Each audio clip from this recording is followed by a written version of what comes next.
Bonjour Nicolas. Bonjour. Merci d'accepter cette invitation sur la page des Malouins dans la course. Ça nous fait merci de l'invitation. très plaisir. Nicolas, tu es le responsable de l'agence Ouest France à Saint-Malo. Ouais. Et c'est bien aux journalistes que nous nous adressons aujourd'hui. Et j'aimerais savoir quel est ton point de vue sur nos Terre-Neuve à Saint-Malo. Comment toi tu ressens ça en tant que journaliste? Écoute, je suis arrivé moi en 2015, en septembre 2015 à Saint-Malo. Je connaissais Saint-Malo comme tout bon breton qui se respecte en venant de temps en temps à Saint-Malo se promener, ou tout Rennais qui travaillait en Ouest France la semaine venait de temps en temps se balader à Saint-Malo. Mais originaire de Paimpol, une autre terre de Terre-Neuve, un autre port de Terre-Neuve. Et j'ai été marqué par le fait qu'ici, cette histoire-là était un petit peu en sourdine, on va dire. Voilà. Lorsque j'ai visité pour la première fois le musée des Terre-Neuve, je me suis dit waouh, il y a un peu de travail. Et comme toujours, j'ai été marqué par les hommes. Et dernièrement, j'ai eu l'occasion de les rencontrer à l'occasion du film d'Alain Michel Blanc. Et c'est juste incroyable. Et on ne peut pas, franchement, on ne peut pas passer à côté de cette histoire parce qu'elle est juste incroyable. Alors incroyable sur le plan technique de pêche, de la voile à ce qu'on voit aujourd'hui. On ne voit pas le bout du moderne parce qu'il est en mer, mais cette évolution de la pêche en elle-même qui est juste incroyable.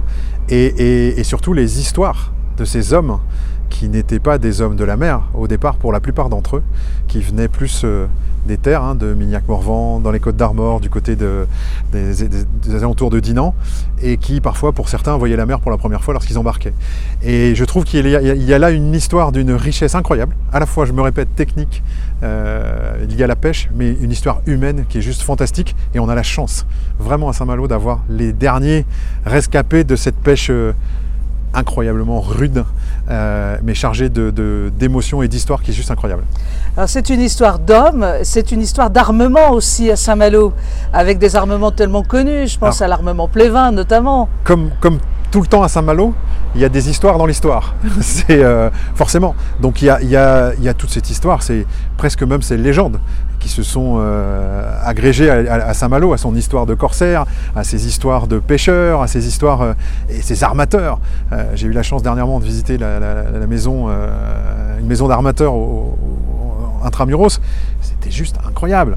Avec tout était pensé, tout était organisé, tout était et il y avait une vraie conquête à la fois des océans et de la pêche, mais aussi du conquête de l'économie.